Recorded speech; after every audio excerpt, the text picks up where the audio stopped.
Hello and good evening to everyone. Let me say thank you for attending our first in a series of three discussions on our proposed water rate increase here in DeKalb County. I am Lorraine Cochran Johnson, and I'm proud to serve as your CEO of DeKalb County. And this evening, we'd like to begin the conversation with actually showing a video. But before I do that, let me take the time to acknowledge that we have commissioners from various districts that have come in with us this evening. So let me acknowledge Commissioner Robert Patrick, who is present with us here today, District 2, District 1, and also Commissioner Ted Terry from Super District 6.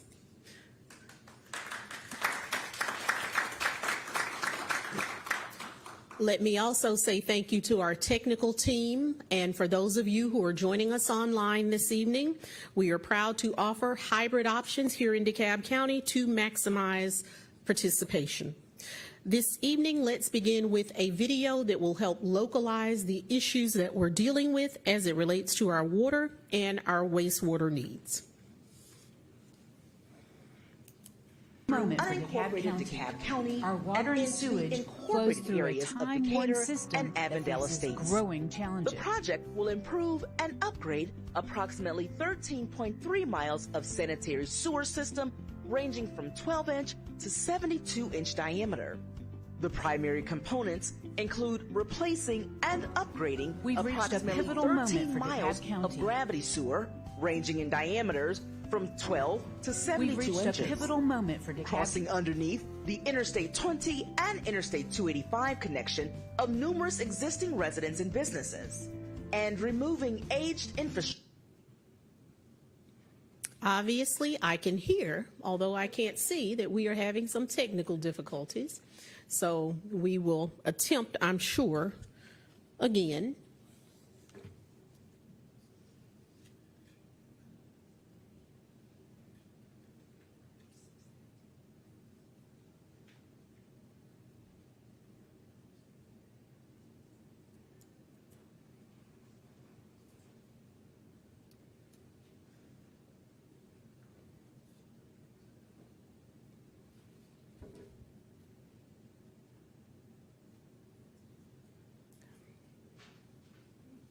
We've reached a pivotal moment for DeKalb County. Our water and sewage flows through a time-worn system that faces growing challenges. You are seeing aging infrastructure that we as elected officials must deal with because, water supply is imperative for economic development and growth. Since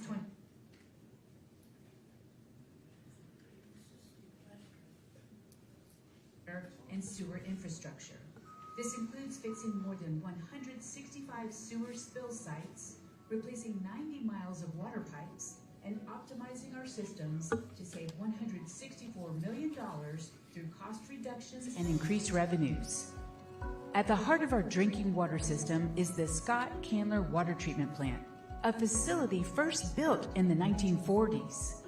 Parts of this critical facility haven't been updated in decades. In fact, sections of the plant are still original to its construction. Temporary shutdowns due to power outages and control failures have highlighted multiple points of vulnerability, risks we can no longer afford to ignore. Our water reaches the community through large transmission mains, many of which have been in place for more than 70 years and supply critical locations such as hospitals, Emory University, and the CDC. Additionally, no new transmission mains have been installed leaving the water treatment plant since 1974, further highlighting the need for system upgrades. In our neighborhoods, smaller water pipes are also showing their age.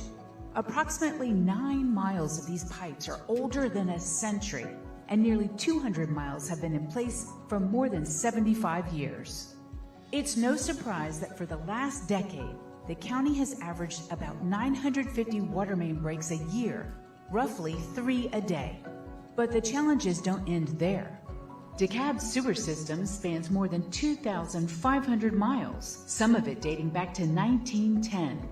A third of these pipes need rehabilitation. When it rains, the stormwater infiltrates cracked, deteriorating pipes, overwhelming the system, causing spills that impact our communities and environment. Without sustained investments in DeKalb's water and sewer systems, the problems will only get worse. Inflation and rising construction costs, including an 80% increase in ductile iron pipe prices, have significantly escalated expenses for critical infrastructure projects. Addressing these issues requires funding, and that means a rate increase to implement repairs that will ensure reliable services for generations to come. For the past decade, DeKalb County has not implemented rate increases like other utilities, which routinely adjust rates to cover costs. Comparable jurisdictions made annual 4.2% adjustments, leading to a 50% increase over 10 years. Had DeKalb County done the same, future rate increases would be just 3%. Because these adjustments were not made, raising rates now is necessary to invest in critical infrastructure. Recognizing that not all residents can afford higher rates, DeKalb has developed assistance programs to provide support while continuing efforts to maximize efficiency and secure external funding. Together, we can secure a safe and reliable water and sewer system for our future. It's time to act.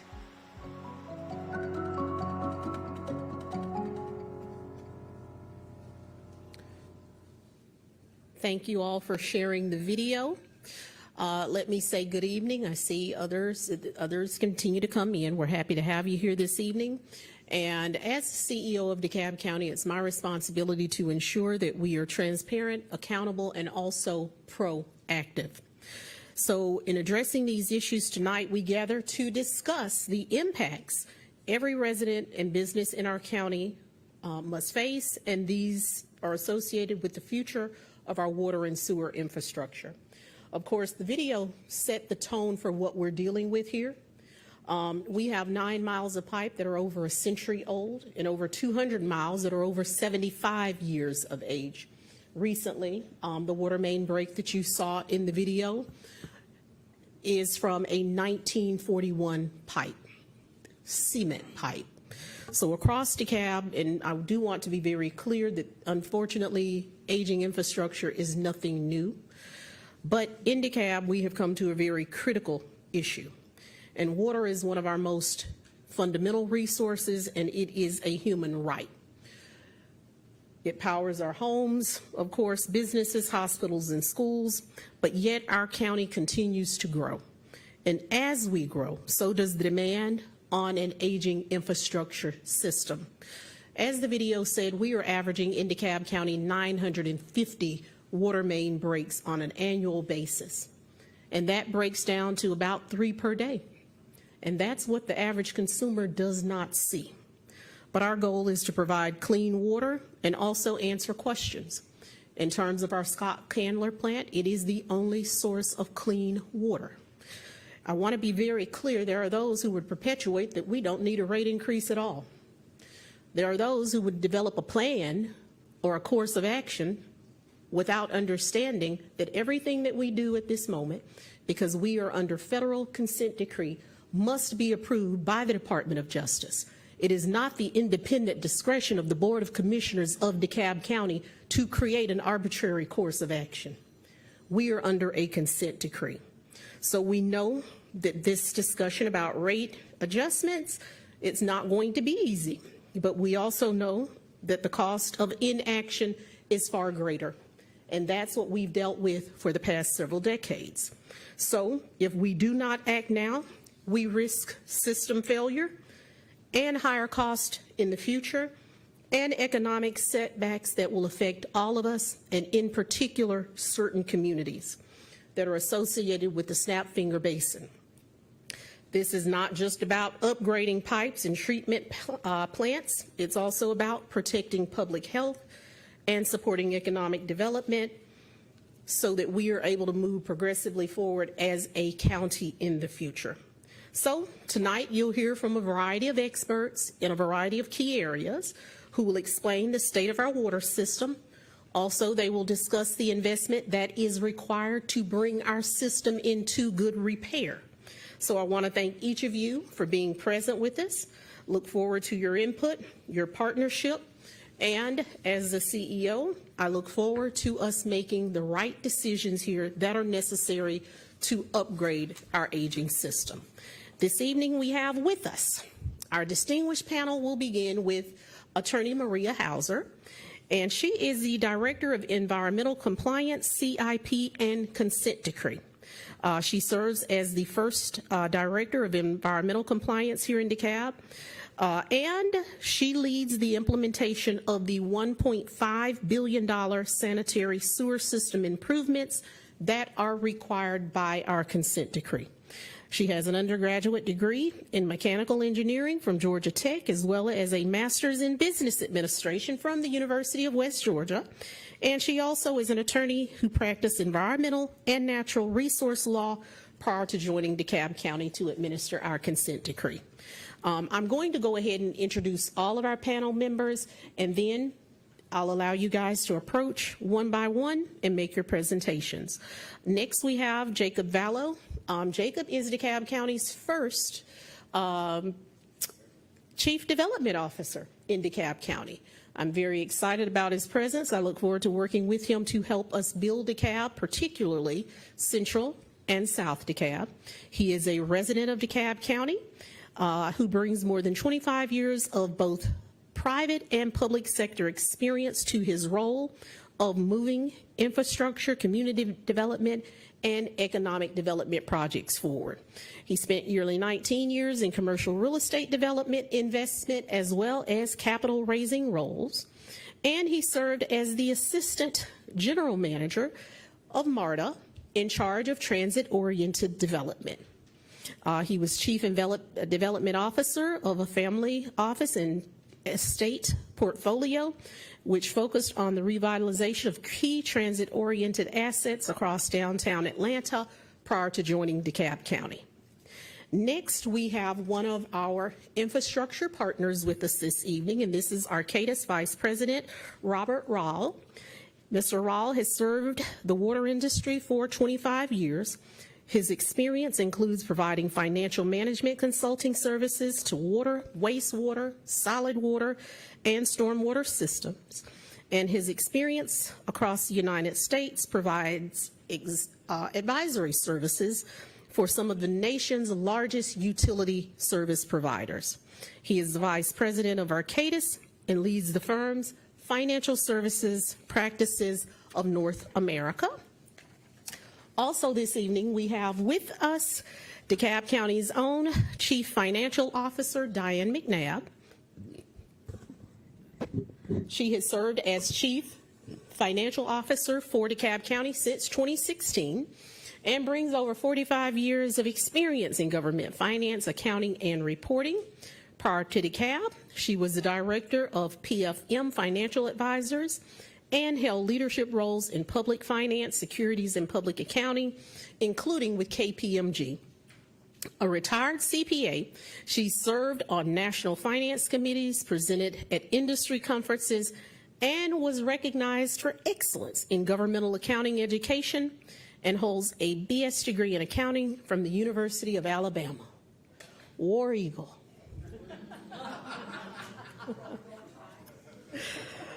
Some humor to the situation. Okay, and last but not least, rounding out those that are presenting here this evening, we have our Chief Operating Officer, Zachary Williams, and he has an MPA and serves as our Chief Operating Officer in DeKalb County, where he oversees daily operations and ensures efficient service delivery.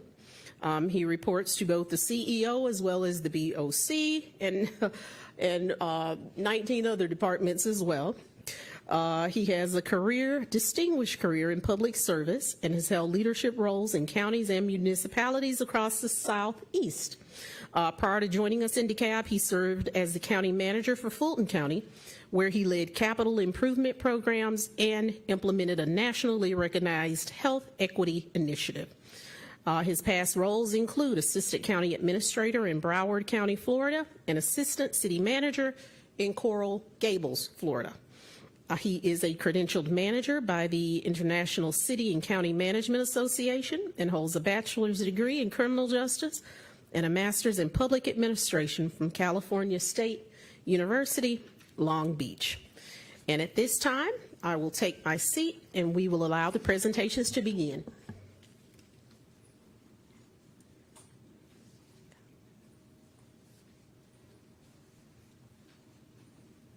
Good afternoon, everyone. As was mentioned by CEO Cochran Johnson, my name is Maria Hauser, and I am here to talk to you a bit about the challenges in our water and sewer infrastructure.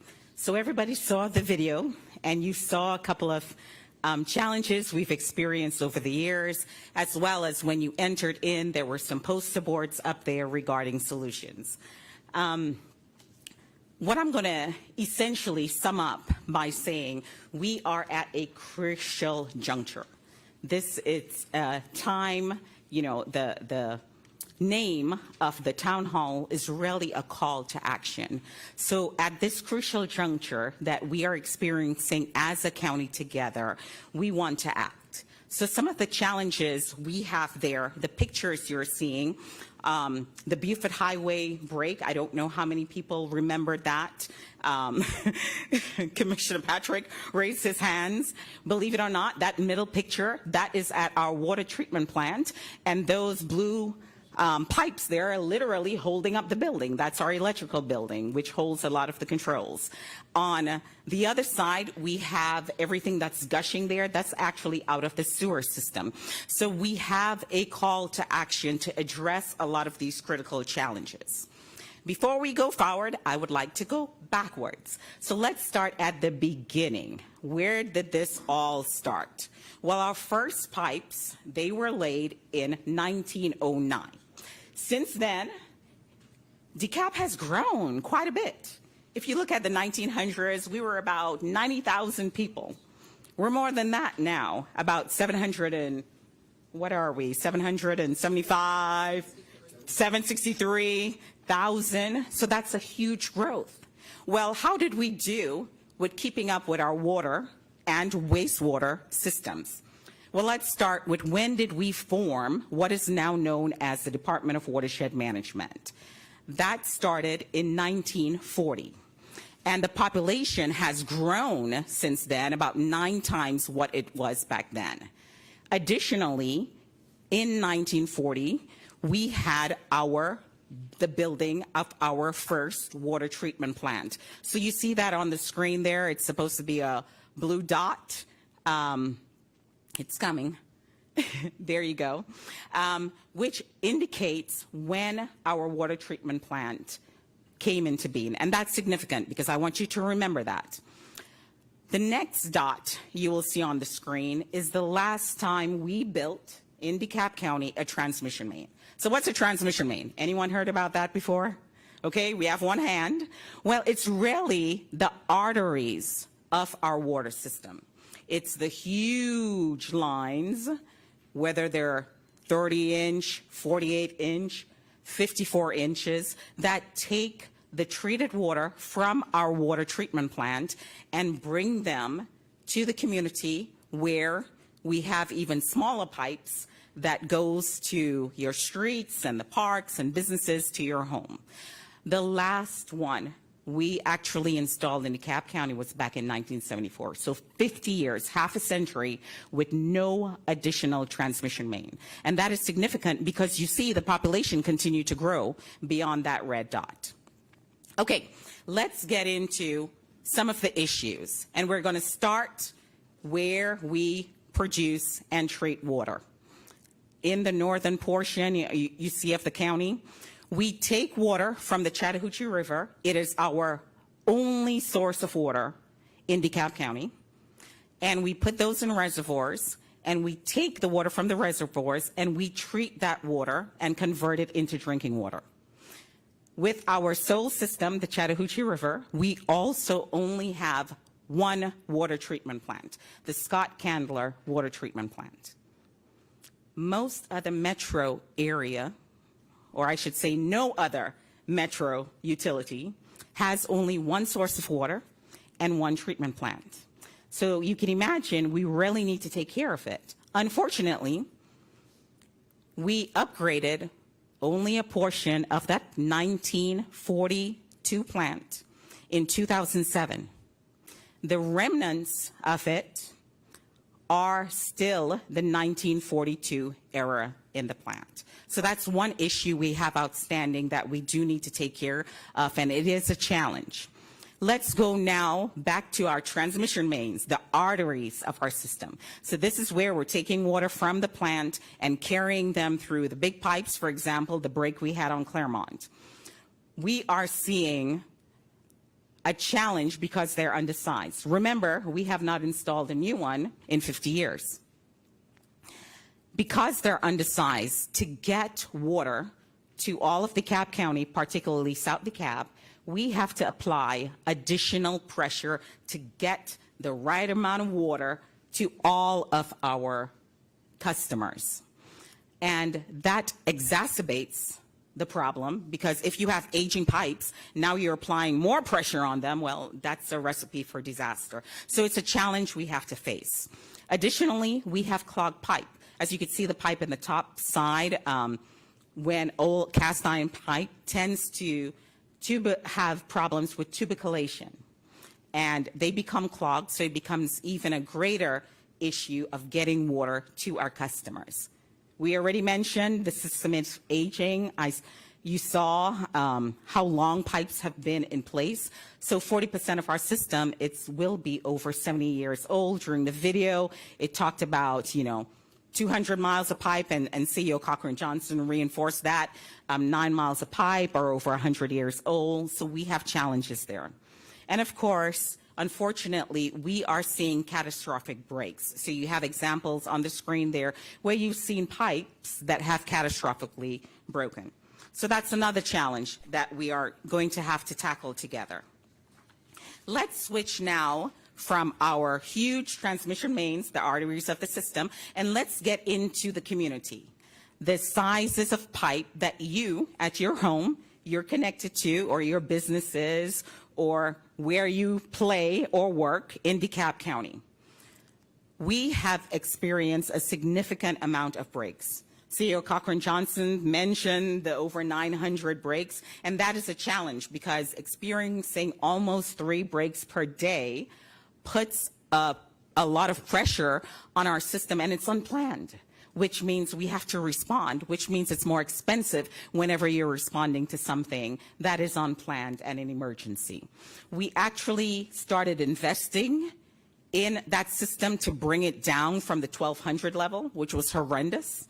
But you could see in 2024, we're beginning to tick back up because we had limited funded, hence the need for additional investment so we could continue bringing that number down. We also let's switch gears. So we talked about the drinking water system. Once you utilize potable water, you produce wastewater or sewage, whether it's taking a shower, running your dishwasher, washing your clothes, etc. So now you have wastewater that's being generated and you have to do something with it. Well, really what should happen is all the wastewater should be contained in our sewer system, in our sewer pipes, headed to either the the Snapfinger treatment plant or over to the City of Atlanta, RM Clayton plant, or to the Polbridge plant. Unfortunately, because our system is old, aging, we have fats, oil, and grease that gets into the system, it clogs up the system, and we have what's called spills. So this is where sewage, especially under heavy rainfall, spills into the community. And that is the reason for the consent decree. And what's the consent decree? It's essentially an agreement between the federal government, the state government. They came and they said, DeKalb County, you're not performing the way you should. We need for you to fix your sewer system. So the consent decree has a certain amount of requirements that DeKalb County has to do to ameliorate a lot of the deterioration and the aging and the spills, really to reduce the risk of spills in our community. And that is mandated by the consent decree. You literally have to follow what the judge, because it is under court order, Judge Grimberg does oversee the progress under the modified consent decree. On the next slide, you're actually going to see some of the projects that we're doing. And if you go out front, as you were walking in, there were poster boards and there's a video out there of some of the huge projects we're going to undertake to satisfy the requirements of the modified consent decree. We're talking about putting in 72-inch pipes into the ground to manage our wastewater. So that's taller than me because I'm just 5'2". So I could actually walk through the pipes that we're planning on putting in. Well, here's the challenge. That pipe has to go under I-20, under 285, under 85, and under 4 additional state highways, as well as into the community where we're going to impact about 700 homes. So it is a challenge. We do need money and funding to deal with all of these issues going forward. Well, that is being reactionary and addressing some of the challenges. And we do have solutions going forward. But even if we were not dealing with reacting to having 100-year-old pipes, reacting to spills in the community, we still need to meet industry standards. If we assume, and this is a huge assumption, that all of our assets, so all of the pipes we have in the ground, would last for 100 years, we would have to replace 1% of our system each year. Our water and sewer system is 6,000 miles. So we're going to go from here, DeKalb County, and we're going to go all the way over to San Francisco, and we're going to come back. And that is how long, if you put the pipe end over end, that's how long our water and sewer system is. So replacing 1% of our system means we have to replace 60 miles of pipe per year. And you could see on the screen the cost, $210 million, just to keep up with what is industry standard if you assume that our assets would last for 100 years. So we have a challenge ahead of us. We have a lot of technical experts that are working, and we have developed several solutions to implement there. As I said previously, we have a couple of projects that are displayed outside the door that you could see of things that we are going to implement to put those in place. And there's going to be a benefit to doing all of this. And our Chief Development Officer, Jacob, he's going to share the benefits to the community.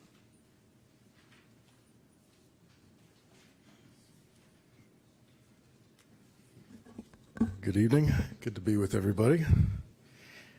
As the intro bio of me, I don't know if you heard, but I'm raising a family in DeKalb County. I started my career in DeKalb County with a firm called Hines, not too far from here. But I'm happy to be part of this team because Madam CEO has the courage to do the work that needs to be done and make this investment on behalf of the citizens as well as the businesses of DeKalb. We refer to this as an investment because it's important. It's an important word as it relates to not using spending and cost, because with investment you expect things from it, right? There's a return on the investment. We think there's a return from a public health perspective, absolutely. But we also think there's benefits to economic development as well as community development in our community that we live in. You know, even with the proposed 10-by-10 rate structure, many residents will never pay more than 1.5% of their income for water. This is based on 1,000 gallons usage per month per household member. Without action now, we risk falling behind on our community development efforts to enhance the quality of life of DeKalb residents. And without action now, we risk falling behind on economic development efforts, which increase tax revenue to the county and create jobs and raise the standard of living of our citizens and our stakeholders. It is the vision of our CEO and this team to strive to be the #1 county for quality of life and to do business. And we must take this action to set us on the right path to get there. Next slide, please. When we speak of community development, we're talking about healthcare facilities and affordable housing and senior centers and the libraries in your schools. This is an important thing to make sure we have the proper investment in the water and in wastewater so that we can improve the future of DeKalb. DeKalb will have the financing in place to meet our modified consent decree obligations, and this is an important point as it relates to having conversations with the Department of Justice. You'll hear more from my colleagues later on this point. It's also important that we're increasing our water reserves by 60% to ensure that when the tap turns on, the water will flow. I had a meeting earlier today with a small business along Candler Road, and she mentioned this is a huge issue for her because she's in the restaurant business, and when the water doesn't flow, she doesn't have a business. And that's important to us to fix. We want to improve the quality of life through reduced sanitary sewer spills to the waterways. And importantly, we want to preserve residential and commercial property values. If we don't have a proper water and wastewater system, more people won't want to live in DeKalb County, which will have a negative impact on all of us. DeKalb will have capacity for new economic development for more jobs, and just alone with the capital investment program, we believe it will create 6,427 temporary as well as permanent jobs over the 10-year period, and will generate more revenue to reinvest back into the county. Finally, we will protect our investment grade credit rating, which for those of you, it's like your FICO score. So if you can protect your credit rating and improve your credit rating, you can borrow at less cost of borrowing, which allows us to, again, invest more back into the county. Next slide, please. We had a study done recently of the cost of inaction. It was done by a group called KB Advisory Group. They do a lot of work in the region throughout the state. And they estimated that over the next 10 years, if we did nothing, that we would lose 1.2% of GDP, a little over $1 billion. And we believe that this investment will protect us from that happening. Next slide, please. Finally, as we look at the major employers in this region, our healthcare systems, our education systems, professional services, retail trade, and others, Emory University, DeKalb, federal institutions like CDC and Veterans Affairs, all of these depend on a solid waste and water system. And we're here to ask for your help and look forward to discussing this issue with you. But we're excited about the prospect of making this investment on behalf of the DeKalb County businesses as well as citizenry. Thank you.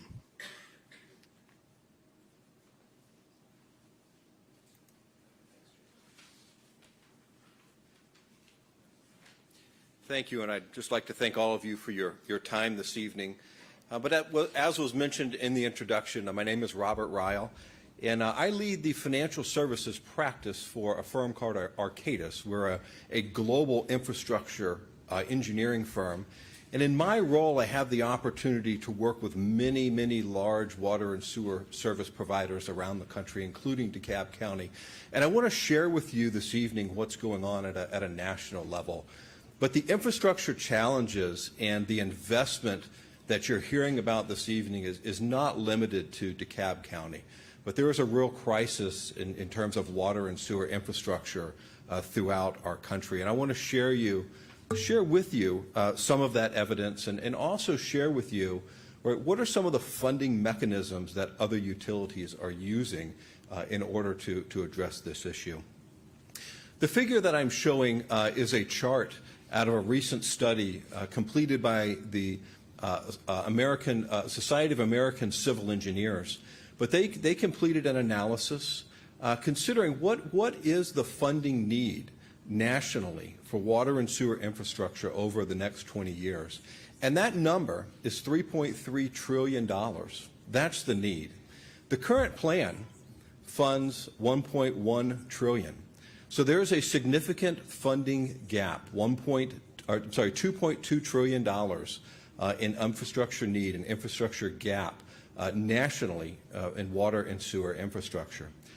These are big numbers. We often hear about millions and billions and trillions, so I just want to share with you a visual.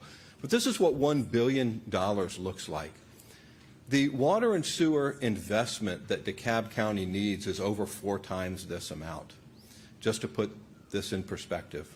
The next slide shows nationally, this is what $1 trillion looks like. Nationally, we have a need 3.3 times this amount of investment. Next slide, please. This is a table from the American Water Works Association. They publish every year their State of the Water Industry report. The last report which this information was taken from was published last year. But this is the top 15 issues, according to this report, facing the water industry. You know, things that I would expect to see here are things such as pipes and pumps and plants and water supply, and those are all certainly issues, and these are challenges. But the real underlying challenge is how do we fund this important infrastructure? And if we look at the challenges listed, 5 of the top 15 challenges facing the water industry are related to money, right? Financing for capital improvements, financial stability, future rate increases. Money and funding to ensure the investment that we need is arguably the most predominant issue facing the water and sewer industry. Next slide, please. This is information from the same AWWA report where they list the most common sources of funding that utilities are using to invest in their water and sewer infrastructure. And I'm going to start with number 2 and work down, but grants. DeKalb County has secured grants. You've secured federal grants. State revolving loans, the GFA program. You've secured low-interest loans from this program. You have issued bonds. You've used reserves. Operational savings, $164 million in operational savings is what I saw in the presentation earlier this evening. WIFIA resources, this is a federal loan program, low-interest federal loans. DeKalb County has secured 2 of these loans, over $500 million, and there's a third that is in the works. But the one thing that has not yet happened, and it's the most predominant source of funding for water and sewer utilities, and that's rate increases. Next slide, please. This figure shows the funding sources that are planned over the next 10 years in order to fund the $400 billion plus investment that is needed in the county's water and sewer infrastructure. And it includes all of the things that we just saw. It's grants, it's low-interest loans from the state, low-interest loans from the federal government, bonds. All of these funding sources require revenues in order to support them. You cannot secure loans if you don't have the revenue to back those loans. You cannot repay loans, even low-interest loans, if you don't have the revenue to do so. So the revenue that's generated from your watershed system through rates is a very, very important source of funding, and it supports all of the other very important mechanisms that the county is using to make this investment. And my final slide, we have a group of comparables that we have gathered information from. These are many of the water and sewer service providers, other providers here in the Atlanta metro area, as well as other large water and sewer service providers around the country, similar in size, similar in customer makeup. Many of these also are facing EPA consent decrees. And we looked at these comparables to see what type of rate increases have they implemented over the last 10 years. And on average, looking at these comparables, the average annual rate increase, the rate increase each year has been 4.2%. So compounded over 10 years, it's about a 50% increase over the last 10 years. DeKalb County has had 1 rate increase over the past 10 years. It was a 6% rate increase in 2022. All right? Had DeKalb County had 4.2% rate increases each year over the last 10 years, you'd be looking at about 3% rate increases going forward. Right? So with that, again, I thank you for your time, and I'll hand the presentation over to CFO McNabb. Thank you.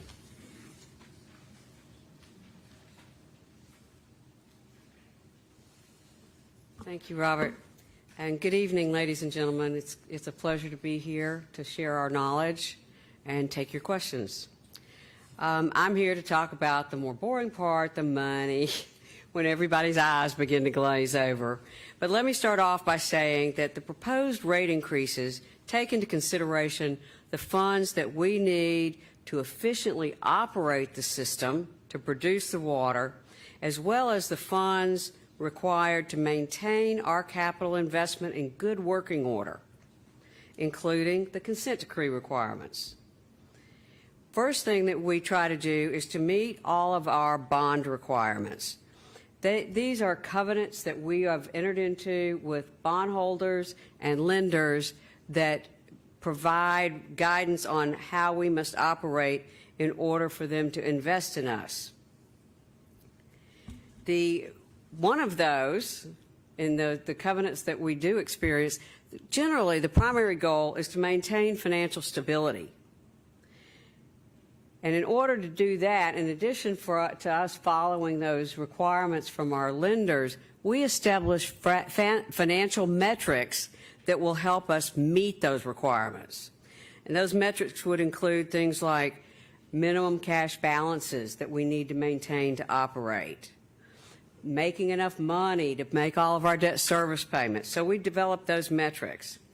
One of the important things in developing, meeting our requirements and developing and meeting our metrics, that helps us maintain our bond ratings. And as someone previously mentioned, the bond ratings, and you've probably heard of AAA rated bonds. We're not AAA, but that's as high as you can get. In order to maintain those ratings, we have to operate, we have to be in compliance and maintain financial stability in order to achieve that. Now, the reason that's important is because the higher our ratings are, the lower our interest cost is. And so we want to try to minimize our borrowing costs to the extent we can. Now, another issue that we have to consider is funding the capital plan. Now, we've talked about funding the capital plan with bonds and loans, but those ultimately have to be paid back. We'll also be using grants and things like that to the extent we can find grants to eliminate costs for us. But one of the additional things that we have to do is generate cash to invest. So not only do we don't want to borrow and can't borrow 100% of our needs. Just like if you were to go buy a house, they would want you to make a down payment. Well, we're also expected to make a down payment on all of our projects each year as we move forward. Next slide. These annual rate increases are necessary to help us maintain our AA2 bond rating so that we can minimize our interest cost. It helps us to meet our bond requirements so that we're in compliance with all of our outstanding debt, and then to fund operations and capital programs over the next 10 years. Next slide. Now, this I find to be one of the more interesting slides. You can see a table on the left-hand side, and as previously mentioned, as Robert mentioned, had we been doing about 4% rate increases all along, we would be looking at about 3% rate increases moving forward. But what I'd like to draw your attention to, you can see this table starts out in 2002, and we have a rate increase. Then we went 2 years and didn't have a rate increase. Then we had another rate increase in 2005 and went another 2 years with no rate increases. Then in 2000, and the one in 2005 was 22%. Our rate increase in 2002 was 19%. In 2005, it was 22%. Then in 2008, we had 7 rate increases in a row. Those rate increases were 16% a year for 4 years, and then 11% a year for 3 years. Now, this is where you can see we're missing our rate increases. From 2015 Through 2021, we had no rate increases whatsoever. So our residents, our consumers paid their same bill with no rate increases, nothing for inflation over that 11-year period. Then in 2020 and 21, we had none. 2022, we had a 6% rate increase. Then in 23 and 24, we had 0 again. So over those 11 years, since 2015, we've had one 6% rate increase. I think that's important for all of us to focus on. Next slide, please. What this reflects is the capital spending levels that we need and project to make every year. These add up to about $4 billion that we need to make over the next 10 years. Then the rate increases table below that shows a 10% rate increase. This, again, I want to reiterate, covers both operational cost increases because the cost of our operations go up every single year. You can, in the previous slide you saw, where we had no rate increases, but I can assure you those operating costs went up every single year. This also helps us to fund our capital program.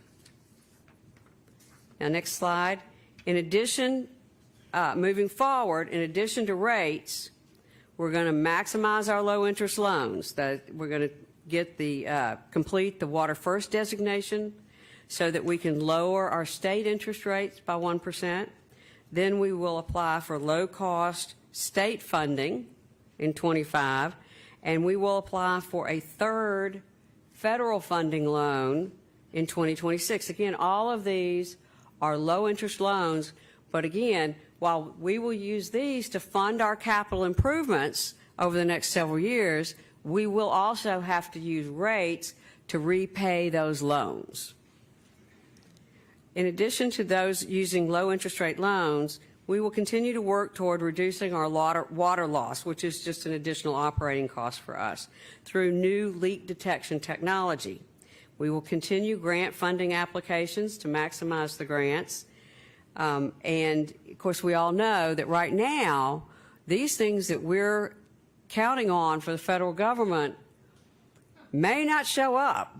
And so we've got to remain flexible. We will continue to address any past due billing for our residential customers and continue to address our past due commercial customers so that that cost does not have to be passed on to our customers. That takes care of our financial presentation, and I will turn it over to Zach. Thank you.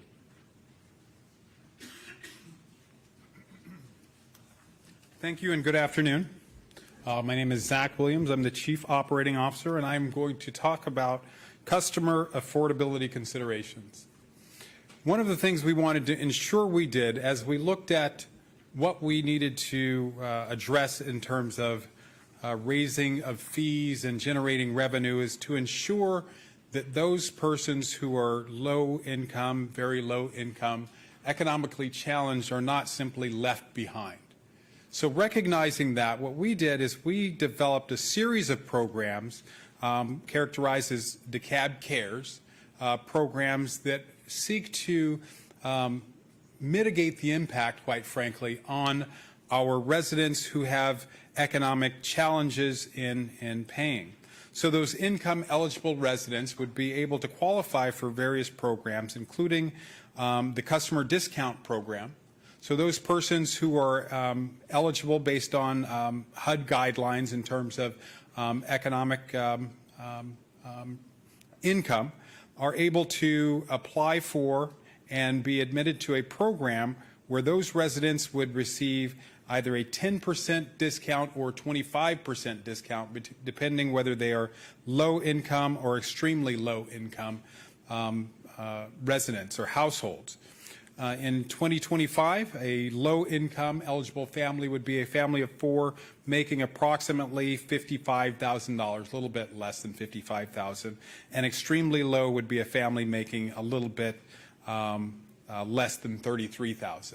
So each of those households would be able to receive discounts so that everyone pays, but we are being considerate of the various ability for persons to pay.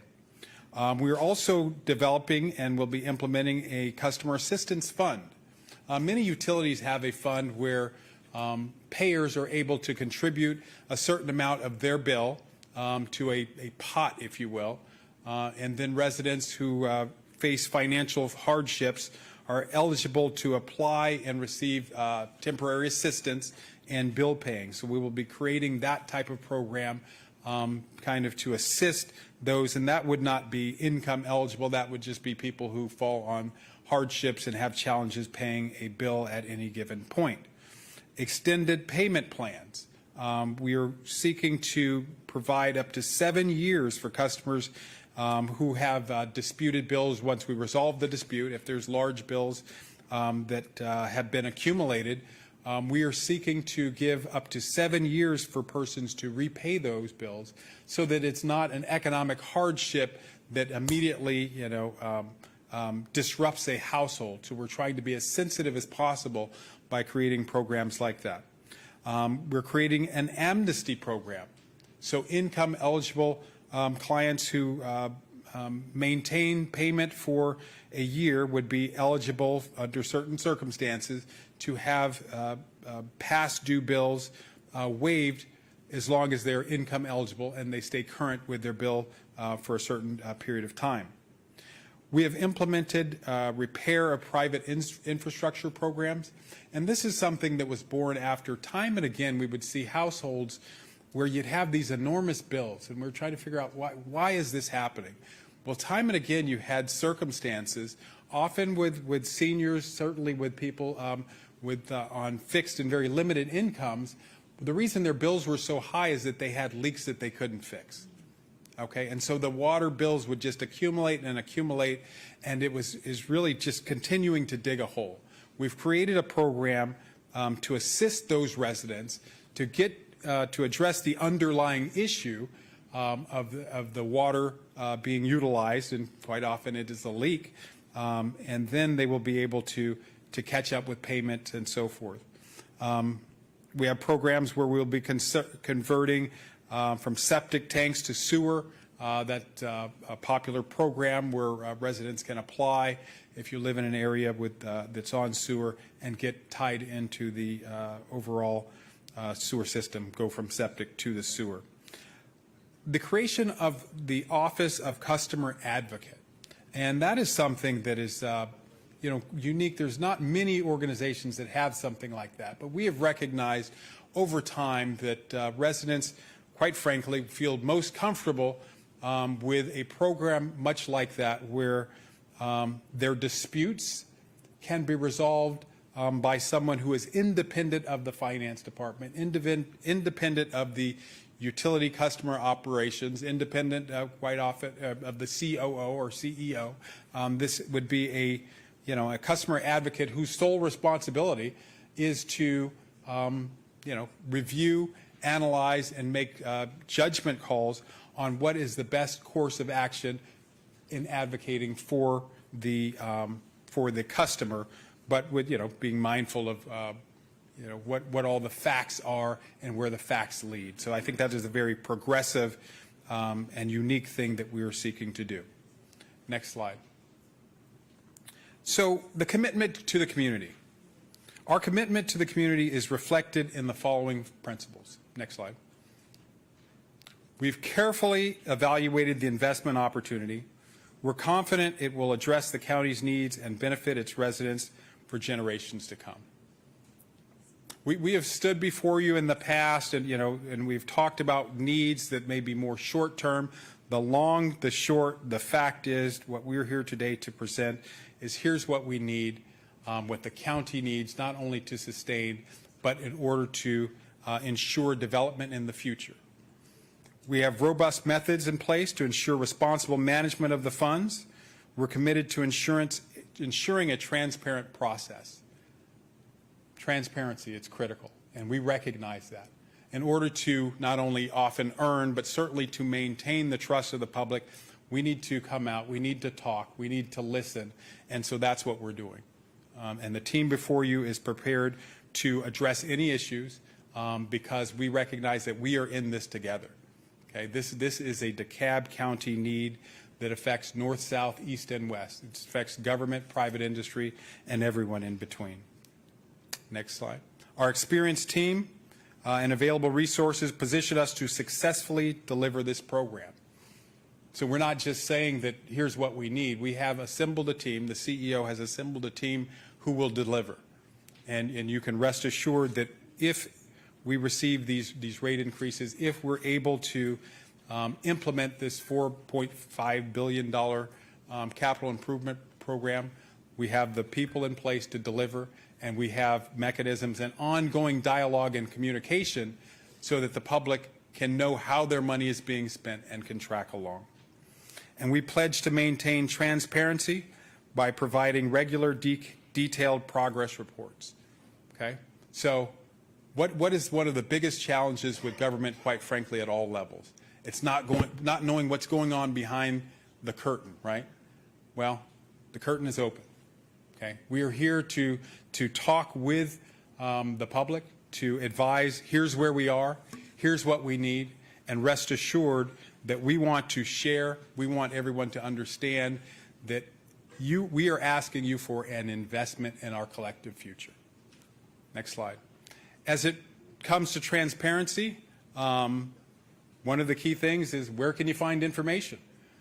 On the screen you have the website where we will be posting all data, all information, questions and answers, anything that you want to know about the capital program that we are presenting will be captured there so that you can follow along. So, Madam CEO, that concludes my presentation, and we'd be available for questions.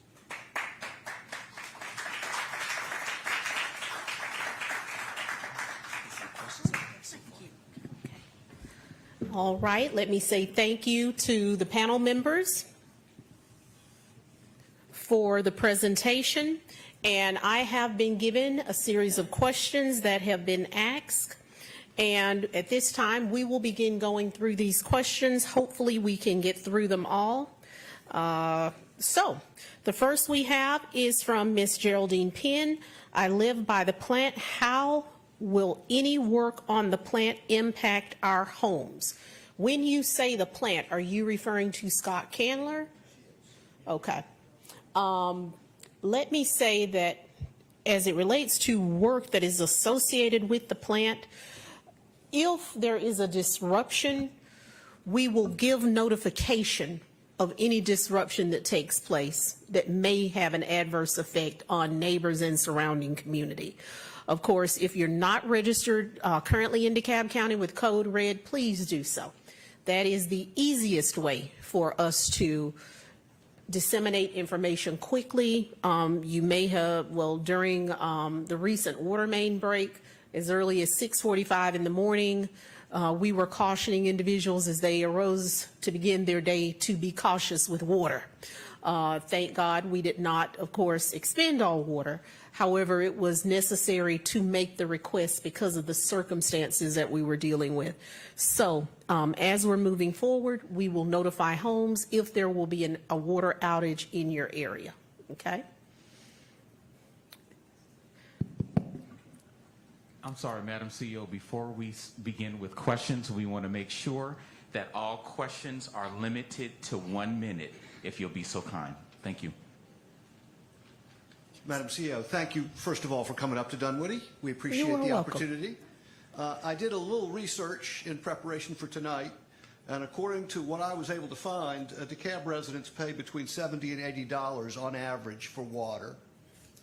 In the city of Atlanta, they pay an average of $121, and they have a 1 penny sales tax for water and sewer infrastructure. So this tells me that we have been grossly underinvesting in our water system for years. And for those areas in Fulton County, outside of Atlanta, they pay $100 a month on average for water and sewer. This rate increase is late, and overdue. And we need to support the county getting the work done that it needs to do. Thank you. And let me say thank you for those words, but I also want to say that, you know, back in 2017, and I made a couple of notes here, during that time we were dealing with extreme issues. And when I reflect on where we are now and where we've come from, I think the issue had been it's very difficult to ask for more when you're in the middle of water rate questions by consumers. And during that time, we have actually settled a lawsuit where DeKalb was given faulty meters. Since that time, as a part of our DeKalb Cares program, we have replaced 150,000 meters that were faulty or potentially faulty across DeKalb County. So for several years, we did not, I believe, have the ability during that time, although I wasn't here, to step forward because it's difficult to ask for more when there is a question of credibility. So over the past several years, we have remediated actions. At one point during 2017, we had an average monthly water bill dispute of 2,000 consumers per month. At this point, we're down to 59 per month. We have made tremendous progress. And even with progress, it is plain and simply at a point now where, and you know, it's very obvious when you look at the numbers in terms of what the water rate increases have been, we have lagged behind not only in the metro area, but in the region in terms of water rate increases. Had we done graduated rate increases, we would not be here tonight. But we're here tonight because for a decade, we have failed to increase water rates gradually. And now, of course, it is time and it is absolutely necessary because I want consumers and residents to understand that it is not an option when you are under a federal consent decree. And if there's any illusion that we have the ability or we are at a point of negotiating outcomes, we are not. We are mandated in what we must do.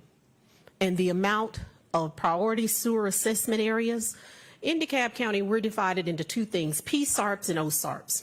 PSARP, Priority Sewer Assessment Rehabilitation Plan. OSARP is Ongoing Sewer Assessment Rehabilitation Plan. PSARPs were really important because that is what gave us the majority of your SSOs.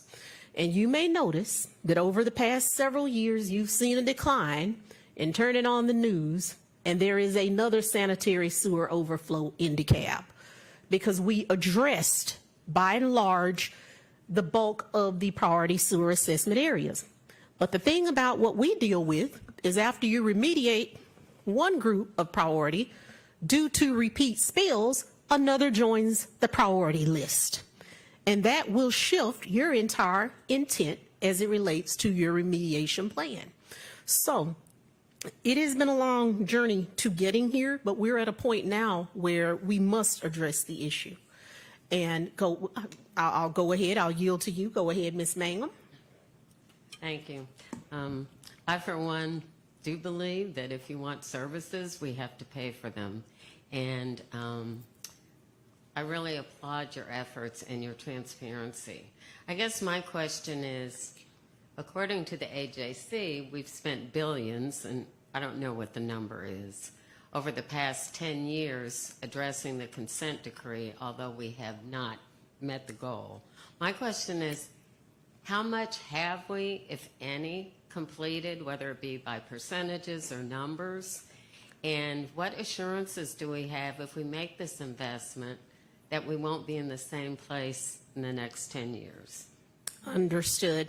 And I believe that Attorney Hauser is better suited to be very meticulous with the numbers than me. But I do know that we've invested more than $1.4 billion over this past decade, since 2017 actually, in water and sewer remediation and infrastructure. Now, based upon the 10 by 10 that we have requested, and I want to be very clear that we are governed by a board of 7. and I don't have a vote. I can only put forward the recommendation of our experts and our technical team based upon the projections. And I would like for Attorney Hauser at this time, I think you're better suited than me to stand here and go through it, although I do feel I know the content well enough in terms of what our expectations are and what is required. And I want to be also very transparent in saying, right now on the federal level, a week ago, we woke up and all federal spending had been halted.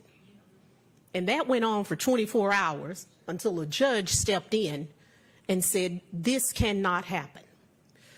When you are under a federal consent decree, as we are, right now we do have WIFIA, Water Infrastructure Finance Investment Act loans, as well as GFA, Georgia Environmental Finance Act loans.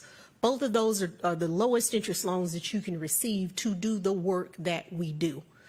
However, we do not have an assurance, and I want to be very clear when I say that tomorrow we will have access to those types of loans and or products to help us.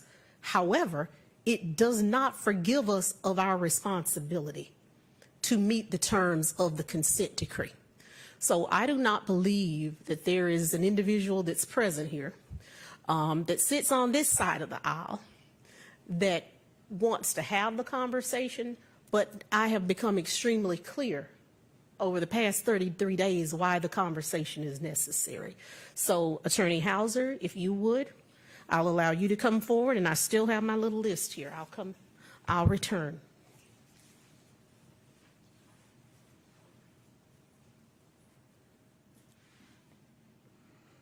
Thank you, Madam CEO. So to address your question, I know you had two questions. One, how much we've accomplished after investing that amount of money. And then two, what are we looking like in the future as far as assurances that we are able to execute? And let me take some time to explain the consent decree a bit more. CEO Cochran Johnson has already mentioned the priority areas, which is the PSARP, and the ongoing areas. And about 1/3 of the county is considered the PSARP areas or the priority areas. And remember when I was up here before, I mentioned that we have a lot of miles we could go to San Francisco. So as you're going, if you're looking at our pipes and you're trying to figure out what's wrong with our pipes, well, we have to assess to figure out. So maybe we get to Alabama, and then we go on to Louisiana. And that's a lot of miles that we literally have to assess. So the priority areas of the PSARP, they give us a criteria whereby we could prioritize that amount of pipe from here to San Francisco. So it looks at certain factors, the age of the pipe, whether we've seen spills, the material it's made of, and a myriad of other factors. And we came up with about 1/3 of the pipes are the priorities. So I'll set that aside. We're going to make that the priorities, we're going to assess it, and we're going to deal with it. There's also something called the priority fix list.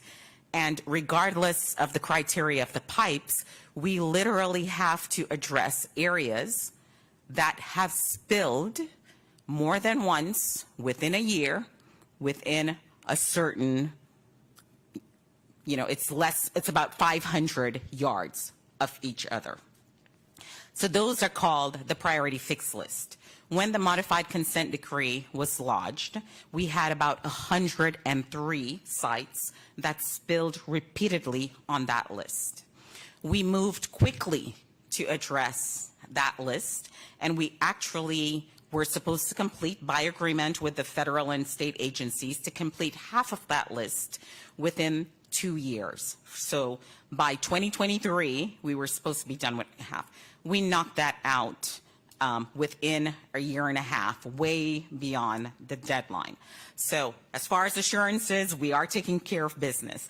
Going forward, we have more. There's a deadline this year as well for completion of the remainder of that original 103 list. With the exception, there were some that we knew would take more. And right now we are working on the solution for those. So that helps orient you as to where we've come from, what work we've done thus far. One thing CEO Cochran Johnson did mention, it's sometimes when we've worked and we've completed work on some of those priority fix lists, the areas that have spilled more than once, guess what happens? Every year, our systems gets older. So another site pops up that has spilled more than once. So since then, we have added actually over 100 of additional sites that have spilled. Now, it's not necessarily all due to aging. I want to make sure y'all stop by the fog table out front.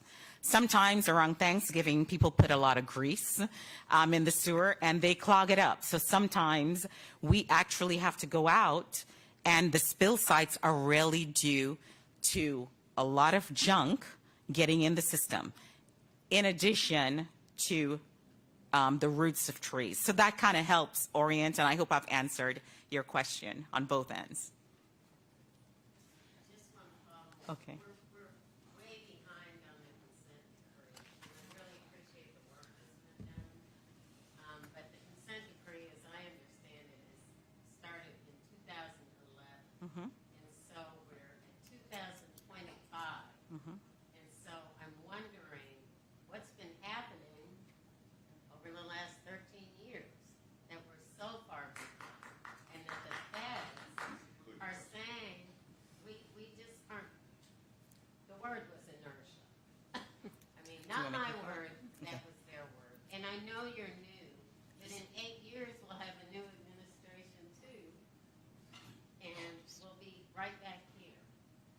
So what can we do so that you keep us informed that we're actually making progress?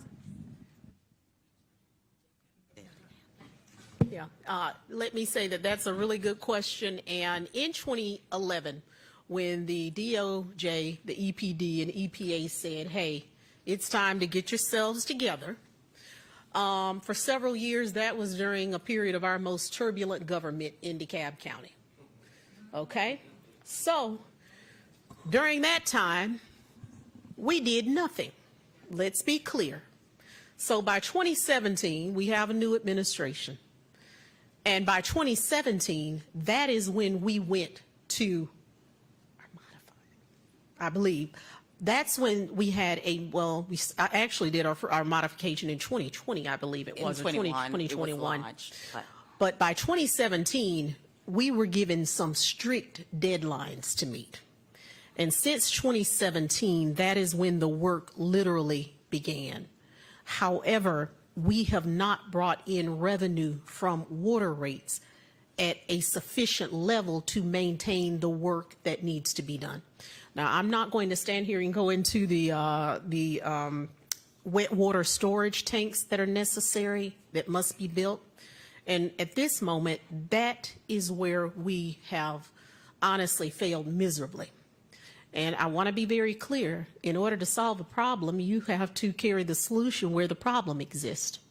But over the past several months, I'd say a little over a year, you know, the issue of environmental justice has been raised. Because the truth of the matter is, it's the Snapfinger Basin, and this is lower South DeKalb. This is the Black community where the remediation is needed and the wet water storage. So, with that being said, we have come to a second option, which would place the wet water storage not close to a community, but actually at the Snapfinger treatment plant. So we believe that that will be decent and in order to do. However, it's going to take time, and it is that one item that places us outside our consent decree requirements. Also, we are required to remediate a certain linear square foot of pipe on an annual basis. So as Attorney Hauser emphasized, we've done well there. So I want to say that there's some things we've done, there's some we haven't. But the truth of the matter is we don't have the option of picking and choosing. It's sort of like being an elected official. You don't get to determine who you represent. Once you're elected, you represent people whether they voted for you or not, whether they're Republican or Democrat, whether they're white, black, or brown. we're all in this together, okay? So I want to be very clear there. And yes, sir? Evening. My girlfriend and I drove way up here from South DeKalb. I've lived in DeKalb County since 1990. Some of you know me. Went to Cedar Grove Elementary, Chamblee High School, National Blue Ribbon School of Excellence. For us, on the other part of the county that's not necessarily incorporated, especially some very specific people. So I want to make 3 quick points. I'll do it in a minute. One, not everyone who has a problem with their water bill is poor. I am not poor, but I've had to replace my water bill, my main line, 6 times in the last 16 years, as some of you know, because they were increasing the pressure. South DeKalb had different building standards, so everyone in my neighborhood's water line went crazy.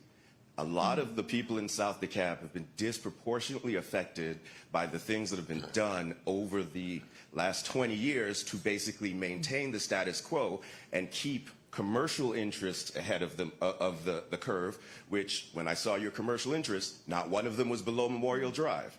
The treatment plant, which has the sewer problems and the overflow problems and the smells, that's in South DeKalb. But now we're going to be asked to shoulder an equal burden to the other side of the county with no major investment in South DeKalb in the last 30 years. Now, why is it fair that South DeKalb has to deal with the fact that we have 1 hospital, we have no MARTA, we have the dump that was supposed to be, the landfill was supposed to be closed decades ago, where the natural gas is being pumped up to the north side of the county at the same rate that I pay 4 blocks away from this overflowing landfill. So I want to know why DeKalb County citizens should be okay with the fact that for 16 years, 10 years before the consent decree, we were having these problems. South DeKalb was the canary in the coal mine. Now this whole thing has exploded. We're going to be asked to shoulder an equal burden of everyone else in the county financially, but we've had our kids growing up sick, not having to smell that every summer when it's 120 degrees outside, and we have not seen a new MARTA station, a new mall. We don't even have a thriving mall in South DeKalb. We don't have a 3-star hotel. We don't have a serious infrastructure for people to not be on the lower end of the county. So how is that going to be addressed? And then finally, in an equitable way, not an equal way, because everybody needs to pay is fine, except your water lines have not blown up 6 times in the last 16 years. That costs $2,000 to $5,000 a piece to fix. I'm not poor, but that's not fair. And it's because there's been development on the rest of the county, and as I understand you said earlier, it's because they've been increasing the water pressure. Nobody tells us when they increase the water pressure. So all of these things, and while I understand, and I know, you know that I know you've been working on this problem for years, Madam CEO, but it seems to me like there needs to be a conversation about equity, fairness, and housing outside of just we need low-income housing, because in South DeKalb, we have the 2nd largest college campus, but we are the only part of town that doesn't have a single student housing facility. So that means that the low-income housing residents are competing with the students in the 2nd largest Georgia State campus for housing, and that creates a cycle of low-income housing gets more expensive, people prey on that part of town, and then when the water bills come, that just adds more to the situation. So I don't understand why, if it's 4.5% for everybody, it couldn't be 6% for the incorporated cities and 0% increase for South DeKalb. Because again, I'm not poor, I just want to see better for my community. Thank you for the extra time. No, thank you. And let me say to you, when you talk about the low-income housing and competing with students, try competing with LLCs, Wall Street, and private investors. Because to be very clear, I consider Memorial Drive to be the Mason-Dixon line of DeKalb. And what we've seen is over 50% of R100 residential properties sold south of Memorial Drive in this part of town is not bought by single-family residents, but by LLC, Wall Street, and private investors. And I was down at the Capitol today having this conversation because it skews property values. Because they walk in with all cash, they're willing to pay higher than market value. And currently in DeKalb County, the only way we have to determine whether or not it is a business is whether or not they file for homestead exemption. So we are requesting a rental registry, of which they've changed the name, to a different, and I don't care what you call it, but as long as you give it to us, that's what we need. So you raised several different issues. In terms of new MARTA station, we did receive in the 15th Amendment, but I do want to be clear that at that time I was the only commissioner to vote against the ratification of the 15th Amendment, because I did not feel that it was about the people of DeKalb, but it was about the bonding capacity of MARTA. Nonetheless, we had a board of 6 that passed the 15th Amendment, and with it, we do receive 2 new master transit hubs. Now, I'm 33 days in, and I have asked a lot of questions over the years as to deliverables. Now, I know that COVID interfered with some of those, but I want to be very clear that we do have a meeting scheduled, my administration does, with MARTA, because it is now time to deliver. Now, I also want to be clear, we have to go back in history, because everyone may know that DeKalb County, Fulton, and City of Atlanta were the original 3 players to MARTA. And we, DeKalb County, carried the legislation. But out of the 3, we're the only ones that don't have MARTA running north, south, east, and west, okay? So, with that said, during that time, I'm told that the residents of South DeKalb felt that they didn't want to bring in the undesirables when the money was available. But what they didn't understand was the impact it would have on us in the future and the lack of transit-oriented development. So we can't go back to why decisions were made then, but I need you guys to stand firm with me over the course of the next year, because I have said, and I continue to say, that this particular Board of Commissioners will face the most consequential decisions associated with the future of DeKalb County in history. Because there are so many things that we have not done, and it is going to happen now. Let me be very clear. I don't stand here on a platform for re-election.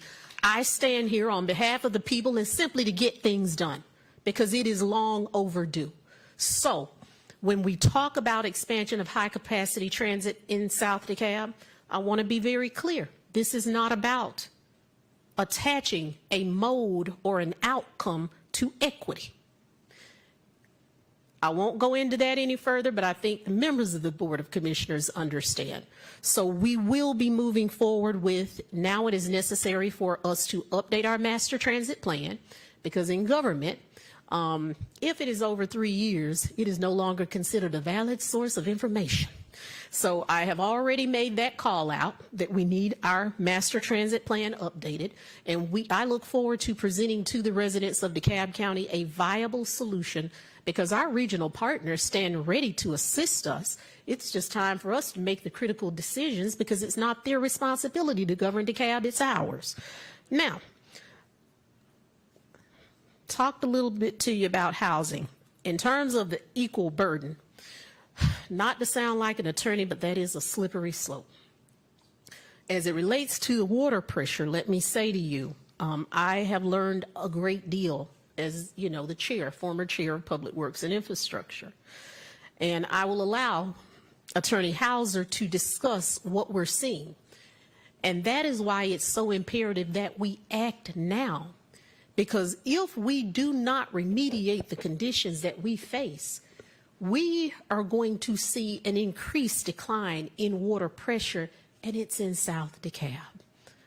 Okay. Attorney Hauser? I wanted to clear up one thing that I said. You have the public system and you have the private system, which goes from the meter to your home. On the public side, pressures have to increase to get the flow to South DeKalb. And we're talking where you should be operating at lower pressure below 60 PSI. We're seeing upwards of 200 PSI. However, each home, each business, when you connect to the public system, you should have a pressure reducing valve. It is required under our ordinances, and that actually reduces whatever pressure is on the public side down to what it should be, so flowing between 40 and 60 PSI from the meter to your home. So I wanted to make sure that I clear that up. Homes that either have older systems. So we recently ran into this in the Briarcliff area where they may not have changed out their pressure reducing valve in a while. And once we upgraded the water system, and in the Briarcliff area, they were actually suffering from lower pressure. You had pipes impacted from the meter into the homes, but on South DeKalb side, it's the opposite problem. In the public system, you have an increase in pressures to be able to deliver the water, and it's impacting the public size pipe, which is why we're seeing almost 3 breaks a day on the public side because of the high pressure that's happening, trying to get the water to be delivered to South DeKalb. Now, as far as, I think, does that answer your question, or does it help clarify? No, I mean, the pressure issue, I think South DeKalb's issue is that, and again, Oh, whatever the microphone. Sorry. Again, I think South DeKalb's issue, again, going back all the way back to 1990, was an issue of what we prioritized in South DeKalb. So knowing that South DeKalb had different building standards for the main line from the meter to the house. Got it. Okay, and now I then when you understand. put those pressure regulators on, and then the faulty meters, it just created a whole series of issues that affected us to the tune of $5,000 every time. Got happened. it. So Okay. it wasn't just. On the public side, it was really the building standards, on the We private. would have known what was going on. Got it. Okay. And I do want to say that, you know, I'm very sensitive to what you said. And as I stand here, there's this old term, but for the sins of the fathers. We can't go back in history, but as of today, we can do what is right and decent moving forward. I don't want to see any resident of DeKalb County negatively impacted by these water rate increases or facing issues at your home in which DeKalb County shares liability. So once we're done here, I'll speak with you on a separate note, okay? Now I'm going to go back to these questions because I've been reminded I have them, and I'm just going to pick up this first one. Ms. Maddox, the affordability data offered is the most recent data from the Legal Defense Fund. The county is putting together residents who earn 6 figures with the lowest earners for their misleading average. Has the Legal Defense Fund been figured into the rate increase? I can stand here and tell you, Ms. Maddox, the Legal Defense Fund has not been figured into our rate increase. I don't understand when you say we are putting people that have 6 figures with the lowest earners, other than what we create is an average based on consumption. And otherwise, I don't know any other way to give answers. We can tell you the lowest water bill. We can tell you the highest. But what you sort of come up with to help people understand is a median. And I do want to be very clear that the average, if we, as we're moving forward, if the 10 by 10 is increased, if you will take your current water bill, in 10 years, it will be double what you have if that is the rate that moves forward. However, that is to be determined by the Board of Commissioners. So I do want to be clear, we have not conferred with the Legal Defense Fund. Next question we have is Ann Kelly, Harkins Kelly. Why are people getting off for non-payment? That is a really good question. That's one that I ask. Because when I joined the Board of Commissioners and we started to review rate payment, again, it became somewhat of a slippery slope because what we found is there were apartment communities who had collected the payment and just failed to render it to DeKalb.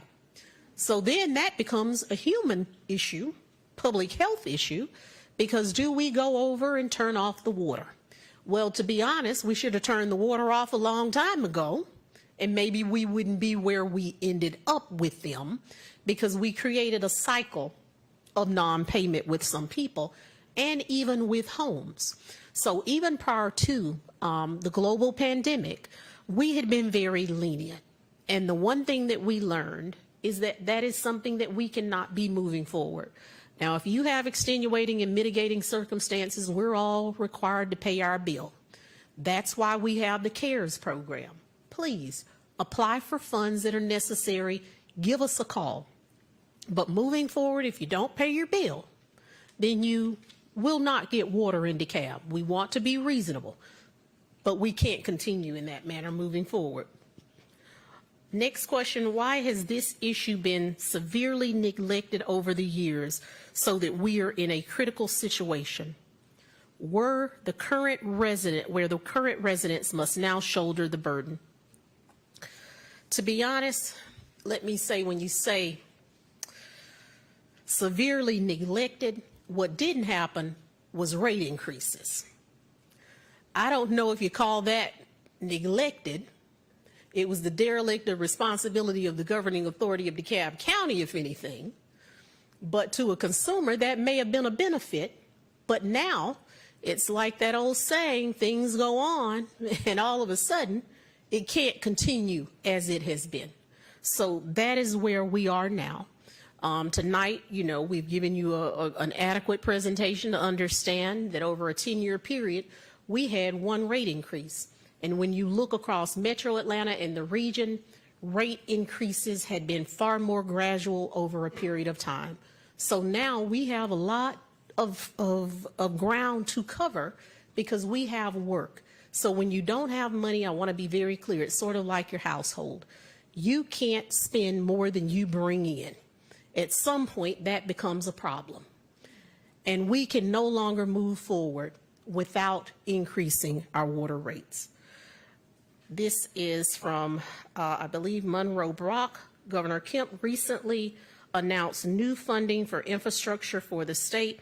Will any of this make its way to this project? I hope so. I think, you know, we've been very clear in saying we have a great team when it comes to the WIFIA, GFA, every type of funding source that is available and at our disposal, we have sought and will continue to seek it. The question is, will those sources continue to be available? So join me each day in turning on the television to see what happened last night, okay? Next question here is from Ms. Maddox. Were federal grants applied for to assist with the infrastructure rehab and assist constituents with paying for their increase in water rate? Absolutely. We have GFA, Georgia Environmental Finance Investment, and WIFIA Water Infrastructure Finance Act loans. And we also have our DeKalb CARES program, where we set aside $1 million and we allow grants to citizens who show that they need assistance in the remediation of negative conditions that they may not be able to afford independent of our assistance.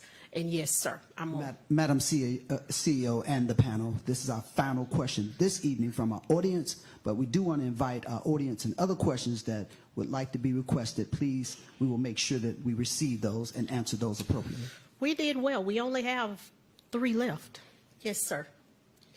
First of all, thank you for taking your time to come up and explain this. And it's a very critical issue, and sometimes it's tough to be a leader under these trying times. So I appreciate you taking the bull by the horns on this. But I want to say, first of all, I'm a 31-year resident of DeKalb. I like living here. I really like DeKalb County. In fact, I've been on the board of the Airport Advisory Board for almost 20 years. So I'm actively involved in that. And Commissioner Patrick is the person who has appointed me. I fully support this updating of the infrastructure. I think it's a great program. It's long overdue.